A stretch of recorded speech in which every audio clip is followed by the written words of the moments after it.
Well, I was getting geared up to go cutting, and major rainstorm again.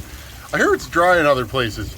Weird how the world works. It's been pouring rain here every day, every second day for weeks. It's hot and muggy. Now, let's go to the shop and we're on some power saws. Storm's still going. Wanted to do some cutting tonight. Oh, look at that nice truck, eh? Just getting a little rusty on the bottoms. Hashtag Chevy life. You guys know what I'm talking about. Anyways, I'm glad you guys enjoyed the water hauling video. I can't look at myself. I'm looking at that sweet truck. I really like that truck. Another thing I need to do, I got to finish. That was this big earlier. It was 2 full semi-loads of gravel. And I'm going to take that gravel. I want to put that in front of the shop and make kind of a parking area. Then I got to call my roofer and get the roof put on here. Remove that door. This door needs to come off, friends. Then I got to empty. I don't know why I can't point when I'm doing the front camera.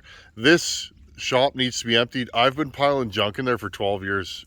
Might be interesting. What's in Tin Man's shed? Get that prepped for concrete, and then my concrete guy can come and do it whenever. That's the plan. Hopefully it gets done this year. As you guys know, and I'm sure it happens to you, there's just not enough hours in the day or weeks in the year. Anyhow, friends, let's go in the shop. Today's video, I want to talk about, so you built your power saw. What I do when I first start a saw, break-in. I want to talk about the first 20 minutes you run a saw, or the first hour. I want to talk about that before you put it in the wood. Or maybe you put it in the wood right away. Let's go chat about that in the shop. Okay, we're in the power saw shop hiding out. I got my Poland hat on and one of these shirts. You guys know the deal there. I'm styling and profiling. A Ric Flair quote. That'll be the first time that's ever happened on this channel. Oh, I'm just in a good mood today. I hope you guys are too. Okay, today's video. You built a power saw. You built a power saw. It's the first time you're going to start it. What do you do with it? Okay, so if you guys haven't seen the live feed, please do. I fired this thing on the live feed already. It ran pretty good. Let's start this saw right now. I'm on about my 3rd heat cycle for this saw. Let's fire it up and then I'll shut it down because you guys won't be able to hear me. But let's fire it up and let's run this saw for a second and see how it starts. This is what I do with every saw that runs through this shop. This is part of why I take so long. Building the saw is half the battle. Then I put a thorough test on the saw. I will run a saw for a whole day. You know, I'll fill my truck with a full load of wood before I go, okay. I really like to study my saws. And again, friends, I take a lot of notes. I write things down. I rank them by throttle response, how they start, how they idle, power in the cut, chain speed. I really take a lot of notes. Anyways, let's fire this saw up and let's hear it run, and then I'll talk about everything I'm looking for. This thing's on its 3rd heat cycle. It is more or less ready to be tuned, but I'm not going to tune it today, friends. I'm just going to fire it up. Okay, full choke. This thing should start 2 to 3 pulls right now is what I'd be happy with. Okay, 1 pull.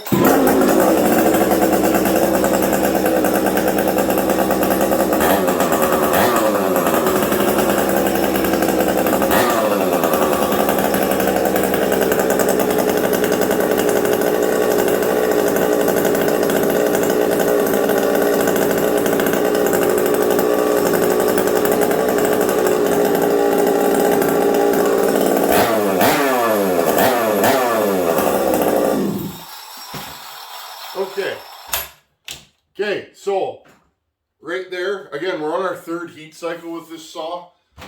What did you guys hear there?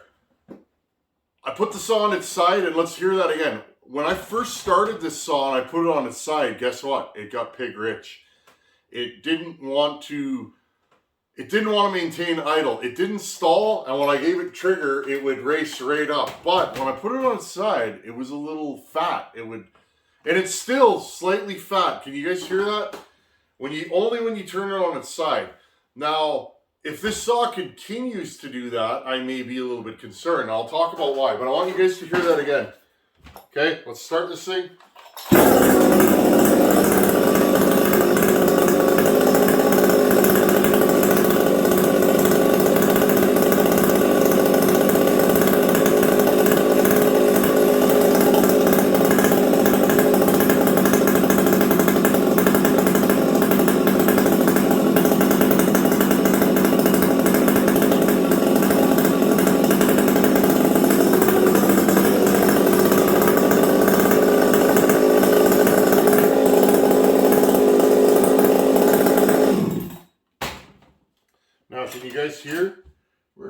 my tuning screwdriver. I think it's in my truck, friends. Can you guys hear? This thing's getting a little bit rich on its side. I'm going to turn the idle down just a hair. Okay, these are all the things I check for. Now again, as the saw gets hotter, it should probably lean up. Let's fire this thing up.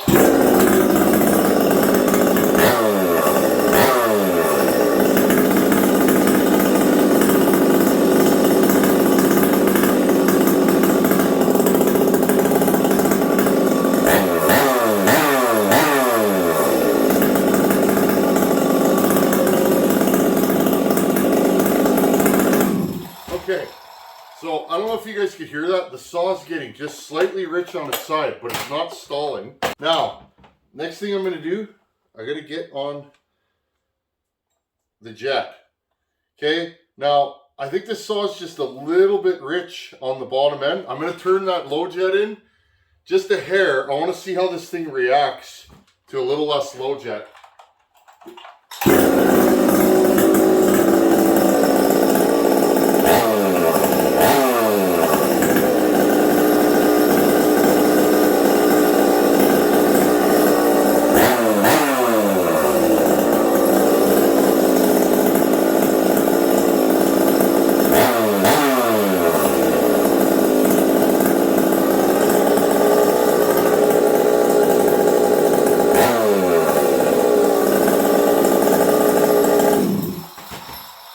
Okay, so it seems to idle better now with a little less low jet. And again, I turned that low jet in just like a 1/16 of a turn. Now, this saw may be a little pickier to tune because of the long intake timing on it. You can run longer intake timing than I do, but what I'm finding is the longer I do this, the more intake timing I run, the more particular a saw is on tuning. That might be okay. But if you're the kind of guy where you like a saw that kind of stays consistent over a season, sometimes it's better to back off on intake timing.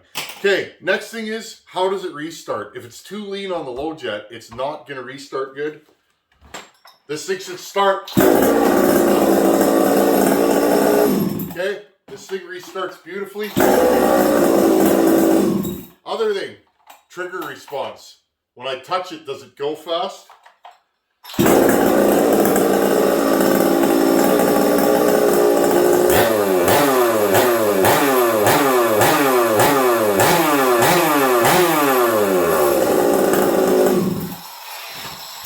Okay, now, the other reason, I'm just going to bring you guys down here.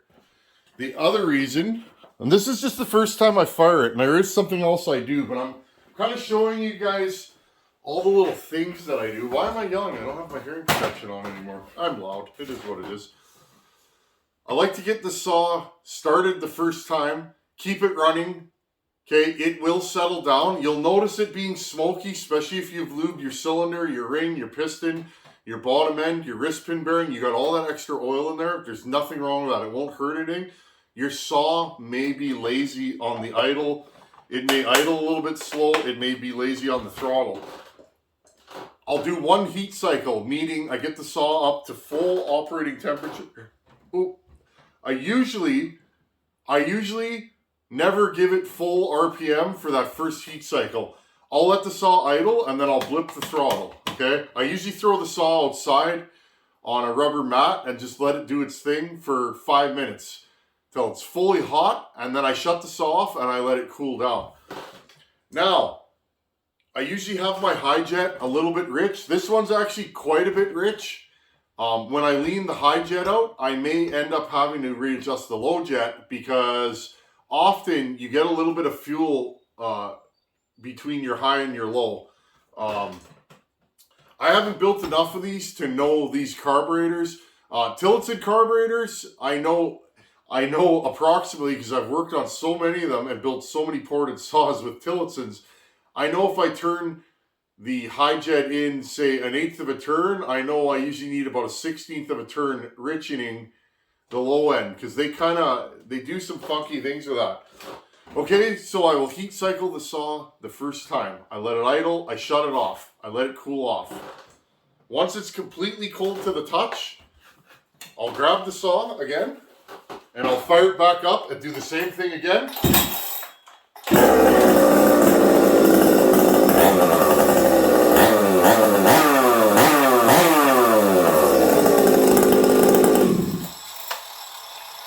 Okay, the second time I'll idle it for maybe another 15 minutes. Every couple minutes I'll actually take the trigger and I'll yin it a little bit and clean out whatever's in there. Often that burns the oil out. Okay, by about the third time I'll do the same thing again. I heat cycle these things 2-3 times. Once I get the saw heat cycled, usually what I'll do, friends, let's do it with this saw. I'm going to open an honest gag. Make sure the pipe's not too hot. Let's pull the pipe off of this thing. I'm going to do it live on video for you guys. Let's take this pipe off. I'll have a quick look at the piston.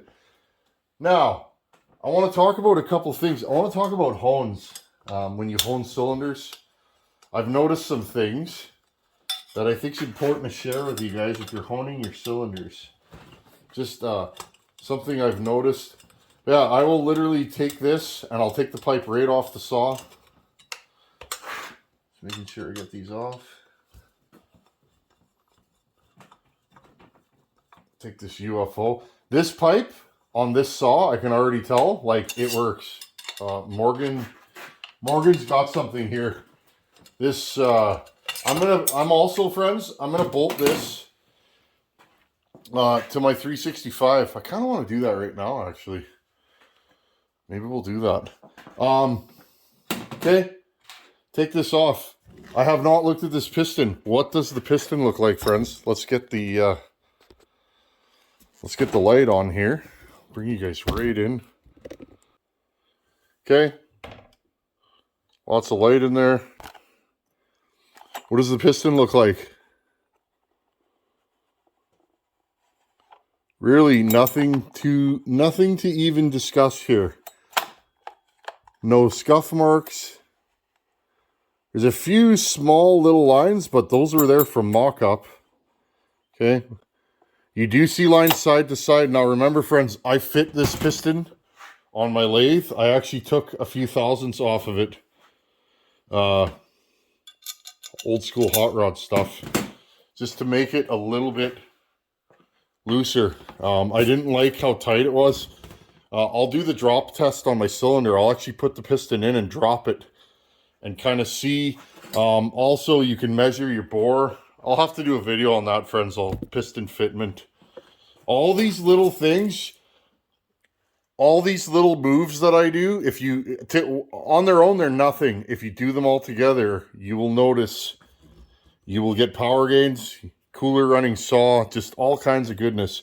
Okay, have a look at your piston. Make sure it doesn't look cruddy. If it looks like this, you guys know you got problems, okay? If you're seeing rub marks, especially like shiny rub marks like this, take that top end off and find the burr. There's a burr somewhere. If you got dark spots like this, you got a major issue. You're starting to seize it. Here's a brand new piston, of course. This one was also fit to a bore. You guys can see it's been turned on a lathe sideways.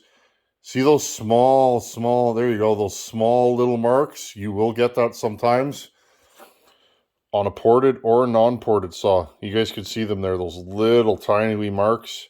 Don't worry about that. When a saw is bedding in, you will get those little marks often. See? These were put in just from mock-up, just from putting the piston in and out. And like I said, sometimes you will get those. Now, I hope this shows up on video. This is out of one of my old 266 builds. I hope you guys can see. See these really fine scuffs? You guys see that? They're kind of... Now, I've noticed this, friends. I don't know why. I've never lost a saw to it. Look at that flame pattern. Those transfers were really going to town, weren't they? This saw ran horribly, but that's a nice flame pattern. Funny story. One of the many saws I've done that I didn't like. Anyways, If you notice this, I've noticed this on a honed cylinder. For whatever reason, when you hone a cylinder, sometimes it'll mark up the piston a little bit. I'm not sure why. Okay. I've never noticed anything detrimental about that. I've never noticed, you know, the saw is not going to blow up, but it's a thing. I've seen it. Okay. So if you do hone your cylinders and you're noticing little scuff marks, I've seen that. Some cylinders do it, some don't.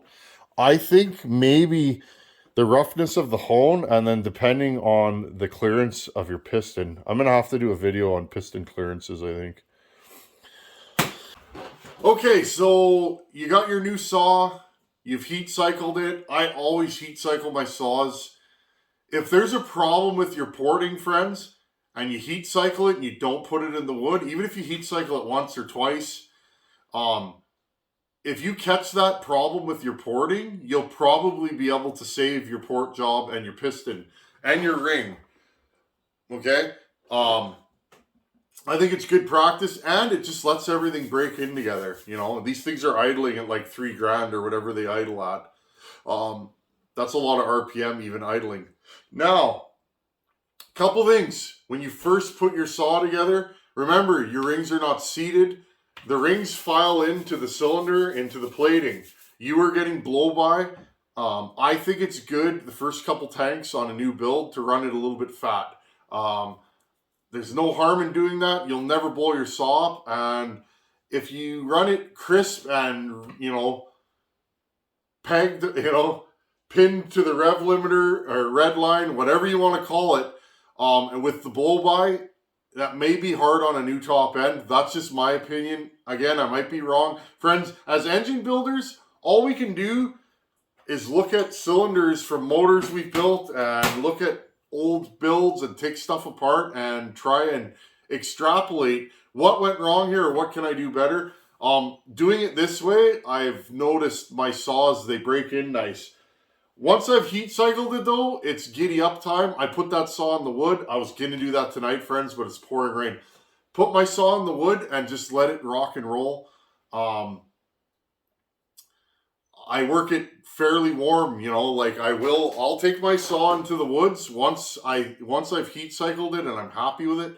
I'll bar that thing up and let it eat wood. Slightly fat on the top, and over time, that day, I'll just crank it right up and it's good to go. Once I've done that, I now have a feel for how the saw starts hot, how the saw starts cold, does it idle? How many times did I tune it today? Now, friends, I've showed on video before, when those rings seat, suddenly your saw will go rich often. You'll do a big buck or you'll fall a tree and then all of a sudden your saw will die. Well, guess what? Your ring's just seated and your saw's pig rich now and it won't idle. That is proof that you're getting blow by when the rings are new. Once that's good to go, then you know your final compression. The compression has already come up on the saw, friends, and I haven't put it in the wood. And it's actually funny, with such a high exhaust roof, the saw actually makes decent compression. It's starting to get thumpy. If you've done your diligence, replaced your rubber parts, put a new fuel line filter, rebuilt your carb, you should have a good running saw. If it's a new saw and you're trying to pull it over and it doesn't start within like 6 pulls, I'm going to guarantee to you probably have an air leak or your carb is too lean. On a fresh build, I'll usually go like 1 1/4, 1.5 turns on the low, 1 1/4, 1.5 on the high. That will pretty much always get a saw to start. It might be too rich that way, but you should be able to keep it running and you can tune it just a little bit to crispen it up so it'll idle for you. If your saw doesn't start right away, 6 pulls, 7, 8 from brand new when you've never put fuel in it, you probably have an air leak. Well, friends, while I mentioned it, I'm just going to put this thing back on the saw shelf. Let's put this UFO pipe. What does a 365 sound like?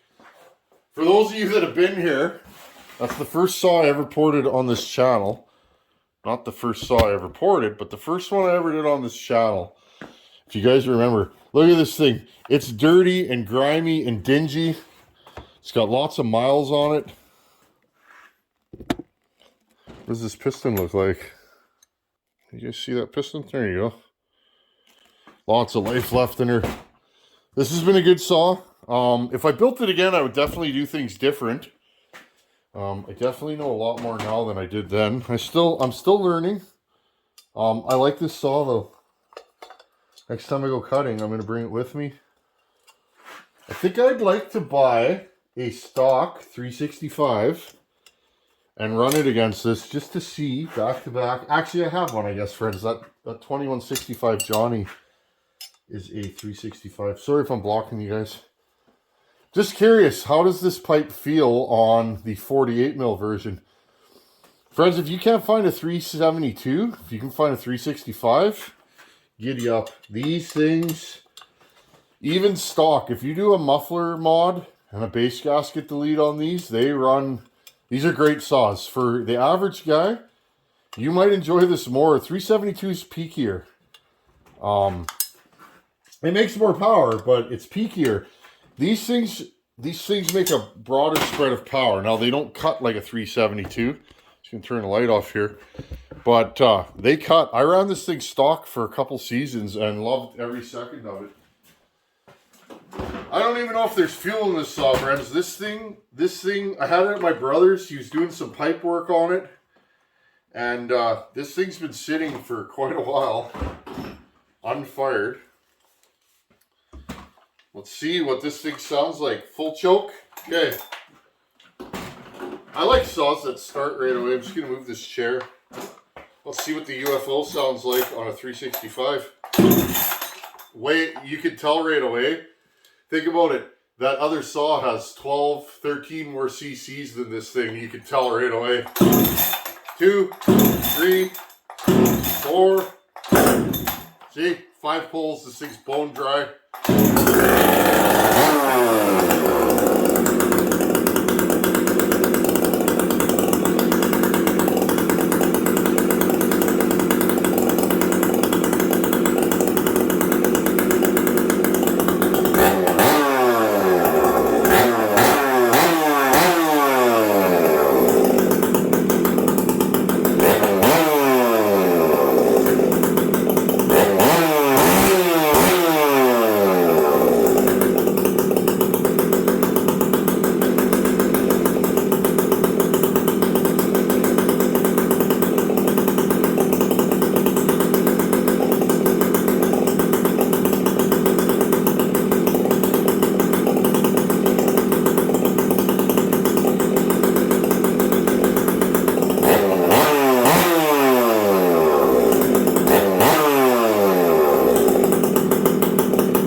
Pretty rowdy on this thing. Now, friends, I'm going to tell you this with 100% certainty. This thing oils, but that's not what I was going to tell you. A pipe that works, not a muffler mod. A muffler mod that works usually will make the saw lean. A pipe that works well, 100% of the time makes the saw rich. I had to turn the low jet in and the high jet in on this saw. That tells you this thing's creating some pull, and it's pulling that exhaust out, and it's really doing something nice to the saw. Like, this thing feels real snappy now. I definitely got to run this saw again. It's been a while.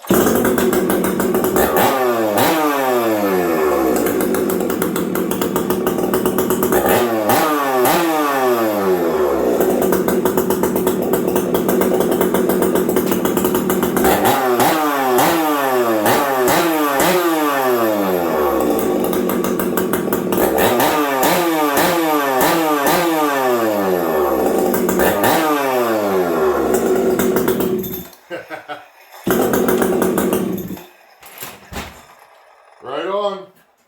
Oh, I'm having fun. I don't know about you guys. Isn't that what power saws are? They're supposed to be fun, aren't they?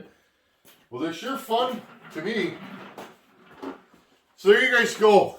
Okay, you break your saw in properly, take good care of it. Don't push it too hard for the first tank or two. I know it's hard. You want to see where that saw's at right now, especially if you ported it. The thing is, you got to break those rings in and the piston and everything. So I think personally, and again, friends, I never tell you guys what to do. I'm just telling you what I do. Personally, for me, I like to break a saw in easy. Once it's ready to go, work the crap out of it. Work it all day, every day. It doesn't matter to me. But at the beginning, I like to take it easy. And then that saw, how many years ago did I build this saw on the channel, friends? Poured it. I think I built this saw like 6 years ago now, friends. OEM top end, Meteor piston, SKF bearings. Might be a highway gasket set, actually. I think it is. I built this saw from a box of parts. My buddy sold it to me. This was actually my first Husqvarna chainsaw. I built it bone stock with a base gasket. I ran this saw for a year or two and really liked it. And then I started to mod it. I took the base gasket out. I did a muffler mod to it. Then I hogged out the lower transfers. Then I cut some intake timing on the piston. When I first started working on saws on the channel, I would do things in steps to see what each thing got me. Then I ran it like that with like 102 exhaust roof for a while, and then I bumped it up. Now, my one complaint with this saw, friends, this saw has a 100 or a 99 exhaust roof, somewhere around there. In big wood, it lacks a little bit of pull. But the problem is with that, when I'm running this, my body's telling me I'm running a 372, but my brain knows it's not a 372, it's a 365. It's down on displacement. It still cuts though, like a Banshee, friends. These things for 65 cc's are incredible. They're one of my favorite saws. They're, especially in 365 special trim, they're over bottom end and under RPM. They're just a good, reliable saw that'll last you year after year. Anyhow, UFO pipe, I can feel it. It adds crack to this. It's getting to the point, every saw that I own needs a pipe. I want to pipe all my 266s. My 372 builds are going to get pipes. And I'm going to run this UFO for sure. If you've never run a pipe saw, they just sweeten the deal. They make crack and pull, and they pull a lot of heat out of the engine, which I think is a good thing. If you can keep a cylinder cooler, you're going to make more horsepower for longer. Hot engines lose power. That's just part of the game. And, you know, especially if it's not fuel injected. A modern fuel injected engine, they run a little bit warmer, but they can find a fuel map for every scenario. These things, they just get hotter and hotter and hotter until eventually they either go lean or they're just down on power. So, anyhow, friends, I'm flopping. Thanks for hanging out. Love my 365. And again, that's how I break in saws. I put them through a heat cycle. 3 of them, usually. I will check the piston, then I put them in the wood and ready to rock and roll. If you want to dump a little bit of extra oil in your first tank of fuel, have at her. That's not going to hurt anything. Just basically the first 20 or 30 minutes of the saw's life, I think, is the most important. After that, run good oil and a sharp chain, and you'll be ready to rock and roll. And you'll have a saw that'll last you for years and years and years, especially if you don't cut every day. It's time for question of the day. Today's question comes from Kurt Lockwood. Kurt has a 371 XP. Kurt, how's it going, buddy? Thanks for sending an email. Kurt said the saw ran good for a couple of tanks at his house, and then he went to go get a load of firewood. The saw is acting erratic. It's going super lean. He checked the carburetor, says it's okay. Checked the fuel line. There's no holes or anything in it. Wants to know where else should he go. Doesn't think it's an air leak on the crank seals. So, Kurt, first thing I would do, if the carb's good, I would move on. You could have a bad carb, though, Kurt. The flange where the carb bolts to, those are known to leak. Those do warp. That's why I mentioned that I use the metal flanges. That'll solve that problem. Check your impulse line, put some oil in it, and pull the saw over and see if that's pulsing. You can spray the crank seals while the saw's running, and if the saw stalls, you got a crank seal leak. There's also that little sleeve that goes over the crankshaft behind the clutch. There's supposed to be an O-ring behind those. Often it's missing. Some saws will leak without it, some won't. Also, the base of the cylinder, you can try spraying that. 371s and 372s can actually blow out the gasket on the transfers. So, Kurt, I would say you're headed in the right direction, but I'd say you definitely have an air leak. Spray what you can and have a good look at that flange where the carb mounts to and all that kind of stuff. I'm sure you'll find the problem. Anyhow, thanks for watching. Take her easy. Later.